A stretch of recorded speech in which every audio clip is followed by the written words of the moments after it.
امیر حمزہ اور حضرت عمر فاروق، انہوں نے دیکھا کہ جب ان جیسے لوگ ایمان لا چکے ہیں، نجاشی نے مسلمانوں کو پناہ دی ہے اور سفارت بھی بیکار بے مقصد واپس آ گئی ہے، تو انہوں نے بالاتفاق یہ قرار دیا کہ حضرت محمد صلی اللہ علیہ وسلم کو اعلانیہ قتل کر دیا جائے۔ ابو طالب کو یہ خبر پہنچی تو اس نے بنی ہاشم اور بنی مطلب کو جمع کر کے کہا کہ حضرت محمد کو بغرض حفاظت اپنے شوب میں لے جاؤ، درہ میں، وادی میں لے جاؤ۔ چنانچہ ایسا ہی کیا گیا۔ جب قریش کو معلوم ہوا کہ ہاشم اور مطلب کی اولاد نے سوائے ابو لہب کے بلا امتیاز حضرت کو اس طرح اپنی پناہ میں لیا ہے، تو انہوں نے مقام محسب میں، جو کہ مکہ اور مینا کے درمیان ہے، آپس میں یہ عہد کیا کہ ہاشم اور مطلب کی اولاد سے مناکحت اور لین دین سب موقوف کر دیا جائے، شادی بیاہ کے تمام معاملات اور باقی چیزوں کو کیا کر دیا جائے، بائیکاٹ کر دیا جائے، یہاں تک کہ وہ تنگ آ کر محمد صلی اللہ علیہ وسلم کو قتل کے لیے ہمارے حوالے کر دیں، اور تاکید مزید کے لیے یہ معاہدہ تحریر کر کے کعبۃ اللہ کی چھت میں لٹکا دیا، کعبۃ اللہ کی چھت میں لٹکا دیا، کیونکہ اس وقت کفار کا وہاں پہ غلبہ تھا خانہ کعبہ پر، اور وہی متولی بنے ہوئے تھے، انہوں نے اس میں بت رکھے ہوئے تھے، اسی کی عبادت کرتے تھے، تو انہوں نے کیا ایک اپنی طرف سے لکھ کے لگا دیا۔ کفار قریش نے نہایت سختی سے اس معاہدے پر عمل کیا، باہر سے جو غلہ مکہ میں آتا وہ خود ہی خرید لیتے، باہر سے قافلے آتے تجارتی والے، تو کیا کرتے، قریش مکہ اس کو خرید لیتے اور مسلمانوں تک نہ پہنچنے دیتے۔ اگر ان میں سے کوئی بطور صلہ رحم اپنے کسی مسلمان رشتہ دار کو اناج بھیجتا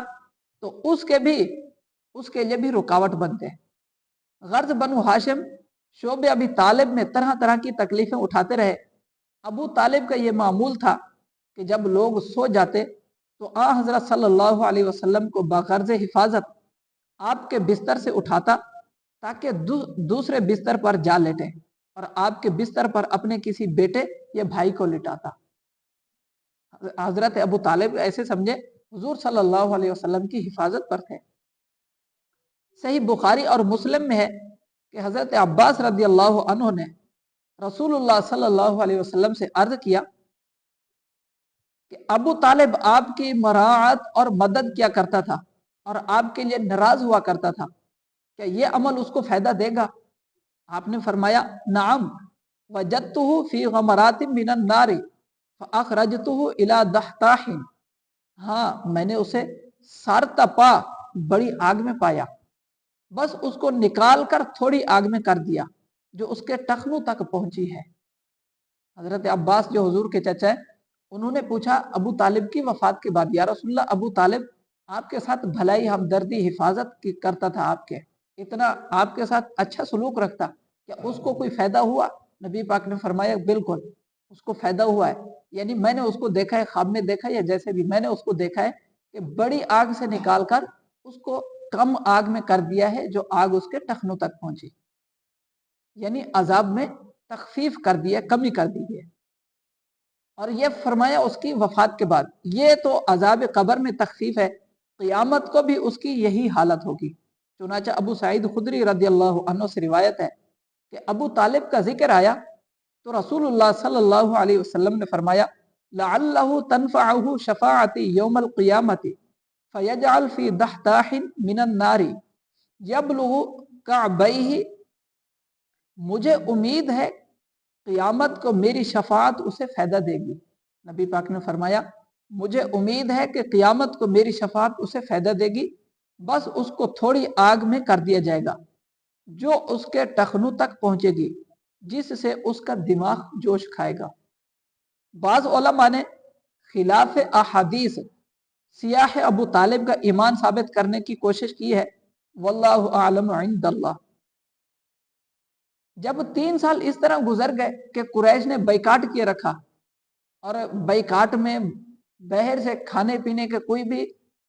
سامان آتا تو خود خرید لیتے، انہیں نہیں ملتا تھا، تو ایسے میں سوچیں کہ جو مسلمان صحابہ تھے حضور صلی اللہ علیہ وسلم پر جو لوگ ایمان لا چکے تھے وہ کیسے گزارا کرتے ہوں گے؟ روایتوں میں ہے کہ پتے کھاتے تھے، گھاس پہ گزارا کرتے تھے۔ ایسے ایمان کے لیے، اپنے ایمان کے لیے، اسلام کے لیے انہوں نے قربانی دی۔ ہم سوچیں گے ہم کیا کرتے ہیں؟ ہم تو اسلام پر عمل اسلام کو ہی مشکل سمجھتے ہیں کہ اسلام پہ ہم کیسے عمل کریں، اسلام کی ہم حفاظت کیسے کریں، اسلام کو پھیلائیں کیسے، اسلام کا دفاع کیسے کریں۔ طرح طرح کے حملے ہوتے ہیں، اسلام پہ لوگ تنقید کرتے ہیں، ہمیں فکر نہیں ہوتی، ہم صرف اپنی دنیا میں، اپنی مگن میں مصروف ہوتے ہیں۔ اس وقت کو ہم سوچیں کہ جب بائیکاٹ کیا گیا اور طرح طرح کے صحابہ پر ظلم و ستم کیے گئے، ایمان لانے والوں پر، اسلام پر، نجاشی بادشاہ کے بعد اس تک پہنچ گئے کہ جو یہاں سے مکہ سے مسلمان چل کے گئے تھے دوسرے ملک میں، ان کے پاس بھی پہنچ گئے کہ ان کو واپس کرو، ان کو واپس بھیجو۔ جب 3 سال اس طرح گزر گئے تو اللہ تعالیٰ نے اپنے حبیب پاک صلی اللہ علیہ وسلم کو خبر دی کہ اس معاہدے کو دیمک اس طرح چاٹ گئی ہے کہ اللہ کے نام کے سوا اس میں کچھ باقی نہیں رہا۔ آپ نے یہ خبر ابو طالب کو دی، اس نے کفار قریش کو جا کر کہا، اے گروہ قریش، میرے بھتیجے نے مجھ کو اس طرح خبر دی ہے، تم اپنا معاہدہ لاؤ، اگر یہ خبر صحیح نکلی تو تم قطع رحم سے باز آ جاؤ، یعنی اس بائیکاٹ سے باز آ جاؤ، اور اگر غلط نکلی تو میں اپنے بھتیجے کو تمہارے حوالے کر دوں گا۔ وہ اس پر راضی ہو گئے۔ جب معاہدہ دیکھا گیا تو ویسا ہی پایا گیا جیسا کہ خبر دی گئی تھی۔ اسی وقت 5 اشخاص، ہشام بن عمر، زبیر بن ابی اور مطعم بن عدی اور زمعہ بن اسود، کچھ قیل و کال کے بعد اس معاہدے کو چاک کرنے پر متفق ہو گئے، اور آخر کار ایک نے پھاڑ ڈالا، باقی سب بجائے رو برا ہونے کے مزید عیسیٰ کے در پر ہو گئے، مزید تکلیف دینے کے۔ نبوت کے 10ویں سال، اس سال ماہ رمضان میں ابو طالب نے وفات پائی، اور اس کے 3 دن بعد حضرت خدیجہ الکبریٰ رضی اللہ عنہا کا بھی انتقال ہوا۔ اب کفار قریش رسول اللہ کی ایذار رسانی پر اور دلیر ہو گئے۔ ایک روز ایک نے راہ میں آپ کے سر مبارک پر خاک ڈال دی، آپ اسی حالت میں گھر تشریف لے گئے۔ آپ کی صاحبزادی نے دیکھا تو پانی لے کر سر مبارک کو دھونے لگی اور روتی جاتی تھی۔ آپ نے فرمایا، جانب ادھر، اللہ تعالیٰ تیرے باپ کو بچا لے گا۔ اس سال کو عام الحزن بھی کہا جاتا ہے، یعنی غم کا سال، غم کا سال، کہ ابو طالب جو اتنے عرصے سے رسول اللہ کا دفاع کر رہا تھا، آپ کے ساتھ تھا، اس کی وفات ہو گئی، اور 25 سال کی عمر میں رسول اللہ صلی اللہ علیہ وسلم کے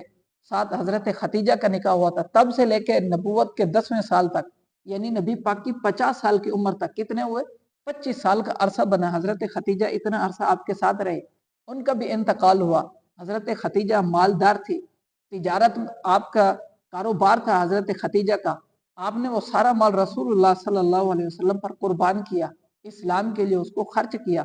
غریب صحابہ کو نبی پاک صلی اللہ علیہ وسلم کے ذریعے سے دیتی اور اپنے مال کو خرچ کیا، ان کا بھی انتقال ہو گیا۔ تو اب اس لیے اس سال کو عام الحزن یعنی غم کا سال کہا جاتا ہے۔ اور پھر اس کے ساتھ کفار قریش جو تھے، بتوں کی پوجا کرنے والے، وہ اور دل ہو گئے کہ ابو طالب تو پہلے زندہ تھے اور ان کی قریش میں بڑی شان تھی، مقام و مرتبہ تھا، قبیلے کے وہ سردار تھے قریش کے، وہ بھی خانہ کعبہ کے متولی تھے عبد المطلب کے بعد۔ تو اب وہ جب چلے گئے، ان کی وفات ہو گئی، تو کفار قریش اب وہ اور دلیر ہو گئے ظلم و ستم کرنے پر۔ اس سے آگے انشاءاللہ پھر کل کے درس میں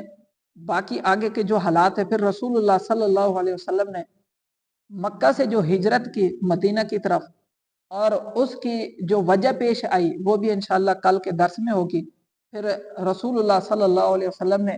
ہجرت فرما کر جو غار میں 3 دن آرام فرمایا، 3 دن ٹھہرے، حضرت ابوبکر صدیق ساتھ تھے، اس کا بھی انشاءاللہ کل ذکر ہوگا۔ پھر آگے آپ نے